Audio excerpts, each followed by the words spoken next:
Have you ever found the perfect productivity system, spent your entire weekend setting it all up, and then watched it just completely fall apart by Wednesday?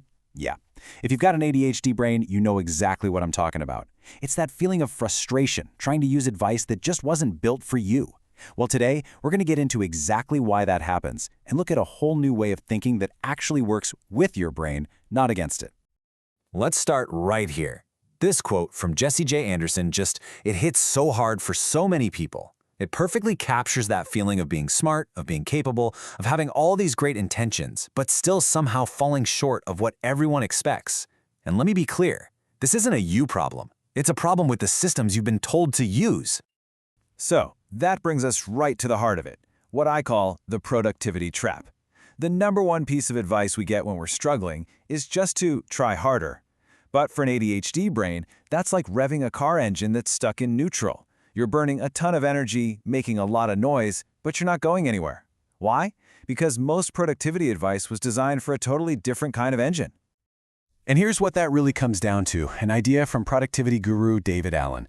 His systems, and honestly, most systems, need one critical ingredient to work: trust. You have to trust that you're actually going to follow through on the plan.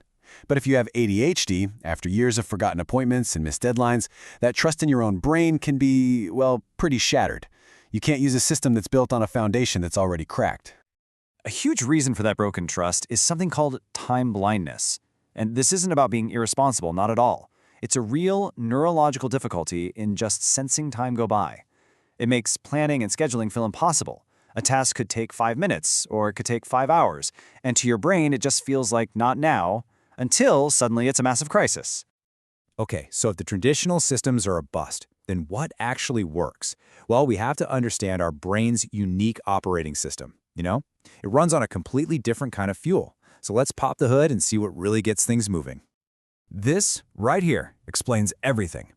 For a neurotypical brain, motivation is often fueled by things like importance, long-term consequences, or some reward way off in the future. But the ADHD brain? Totally different story. Its motivation is all about the now. It's driven by what's interesting right now, what's new and shiny, what's super urgent, or what feels like a fun challenge. So how do we use that? Dr. William Dodson calls this an interest-based nervous system, and we can basically hotwire it using these 4 C's. We can captivate it with something fascinating, create something new, compete by turning a task into a game, or complete it by using a real tight deadline. Tapping into any of these gives your brain that hit of dopamine it needs to just get started. All right, with that in mind, it's time for some new rules for productivity. We are officially giving you permission to ditch that old, unhelpful advice and replace it with strategies that are actually designed for an interest-driven brain. Let's start with a big one. Eat the frog. You know the idea. Do the hardest, worst task first thing in the morning. Sounds so logical, doesn't it? But for an ADHD brain, this is a recipe for disaster. It usually means you end up just staring at that ugly frog for hours, feeling like a total failure and getting absolutely nothing done. So, the new rule? Eat the ice cream first. Instead of forcing yourself into misery, start your day with something that genuinely interests you, something that captivates you.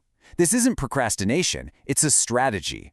You're getting your brain's engine warmed up and building the momentum you need to maybe tackle that frog later on. Okay, here's another one that sounds so logical but can totally backfire. They say to take a big, overwhelming project and break it down into every single step. But what happens? You end up with a to-do list that's a mile long. You've just turned one overwhelming thing into 50 overwhelming things, and the result is usually an instant shutdown. The truth is, you don't need a map for the entire journey right now. You just need to see the next few feet of the path in front of you. Just break down the very first step, or maybe the first 2. That's it. This makes it feel manageable and gets you focused on taking action, not getting paralyzed by planning. Oh, this one. This might be the most damaging myth of them all. The idea that you just need more willpower, more discipline. But here's the thing. Willpower isn't infinite. It's a resource that runs out. And for ADHD, the very brain functions that are impacted, like focus and impulse control, are the exact things willpower depends on. It's like being told to fix a leaky bucket by carrying more water in it. It doesn't work. So the real truth is this. Success isn't about trying to magically create more willpower. It's about having better strategies. It's about using tools and tricks that work with how your brain is wired. You engineer your environment for success instead of just trying to force it to happen. All right, let's get to the good stuff. Let's start building that personal toolkit. And the goal here isn't to find one perfect system that will last forever. It's to have a whole collection of different, flexible strategies that you can pull out depending on the day, your mood, and the task you're facing. To fight time blindness, you have to take time out of your head and put it into the physical world. A visual timer is amazing because you can actually see the minutes disappearing. Setting a bunch of alarms isn't annoying. It's creating the external cues your brain needs to switch from one thing to the next. Make time visible. When you're feeling totally overwhelmed and your thoughts are racing, don't try to think your way out of it. Get out of your head and into your body. The 5-4-3-2-1 trick is perfect for this. It forces you to notice your surroundings and pulls your brain out of that spiral. It's like a manual reset button. Remember how hard it is to start? The trick is to make the first step stupid small. I mean, so small it feels almost ridiculous not to do it. Don't tell yourself to clean the kitchen. Tell yourself to put just 2 dishes in the dishwasher. The goal isn't to finish the task. The goal is just to beat that initial resistance and start.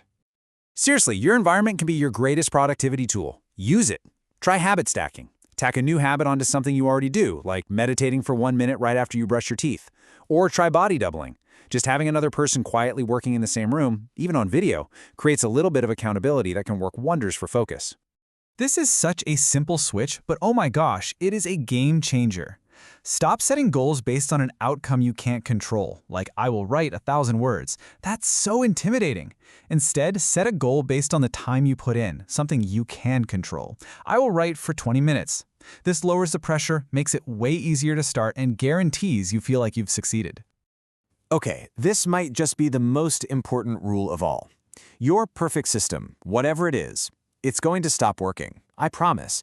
And when it does, it's not a personal failure. It's just your brain getting bored and needing something new. The solution isn't to force it, it's to embrace the pivot. Let the old system go without any shame and find a new, shiny tool that gets you interested again. We have to let go of that all-or-nothing thinking. It is a total trap. If your goal was to go to the gym every single day and you only made it 3 times this week, that is not a failure. That is 3 days of progress you wouldn't have had otherwise. You have to celebrate what you actually did accomplish. Be kind to yourself. Consistency doesn't mean a perfect streak. So, I'm just going to leave you with this question to think about. For years, you might have been fighting a battle against your own brain, trying to jam it into a box where it doesn't fit. But what could actually be possible if you stopped fighting and you started collaborating? If you leaned into its need for interest and novelty and challenge, I think the possibilities are pretty amazing.